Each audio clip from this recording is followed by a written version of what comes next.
আসছে ত্রয়োদশ সংসদ নির্বাচন। শেষ মুহূর্তে নির্বাচনী প্রচারণায় সরগরম ভোটের মাঠ। প্রার্থীরা ব্যস্ত প্রচারণা এবং গণসংযোগে ভোটারদের মন জোগাতে, কাছে টানতে তাদের নানামুখী তৎপরতা। ভোটাররাও ব্যস্ত কোন প্রার্থীকে ভোট দিবেন এ নিয়ে করছেন চুলচেরা বিশ্লেষণ।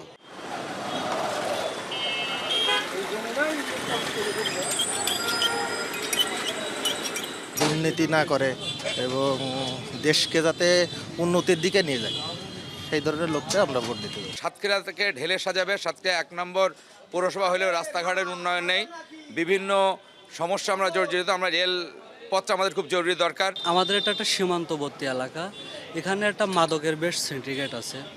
তো এই মাদকটা যদি নির্মূল হয়, যুব সমাজটা একদিকে আগায় যাবে। যেই আসুক না কেন, সবাইকে একসঙ্গে নিয়ে আমরা সবাই চাই যে দেশটা সামনের দিকে এগিয়ে নিক, ঠিক আছে, দ্রব্যমূল্যের দামটা নিয়ন্ত্রণে থাকুক এবং আপনার জানমালের যে একটা নিরাপত্তা, আইন শৃঙ্খলা, বিশেষ করে এটার উন্নয়ন হবে আমরা আশা করি।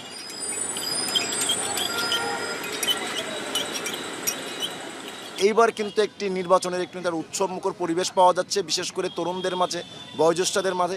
চায়ের দোকানে বসলে, বিভিন্ন জায়গায় গেলে মানুষ কিন্তু উৎসবমুখর আছে যে 12 তারিখে তারা তাদের প্রার্থীদেরকে ভোট দেওয়ার জন্য তারা মুখিয়ে আছে। জলবদ্ধতা খুব বিশাল সমস্যা, আমরা এর মধ্যে ভোগী। আমাদের চাষিবাসী কৃষকদের রাস্তাঘাটে উন্নয়নে বহু সমস্যা আমাদের। এগুলো হলেই আমাদের খুব উপকার হবে। ভালো প্রার্থী চাই, যারা ভালো কাজ করবে তাকে ভালো ভোটই দেওয়া হবে, তাকেই ভোট দেওয়া হবে। যারা দেখার জন্য ভালো না, অশিক্ষিত লোক, তাকে ভোট দেওয়া যাবে না। প্রার্থীর কাছে আশা করি যে আমরা সুন্দরভাবে আমাদের রাষ্ট্রকে পরিচালনা করবে, আমাদের এলাকার সমস্যাগুলো সমাধান করবে, এমন কিছু প্রত্যাশা আমরা আমাদের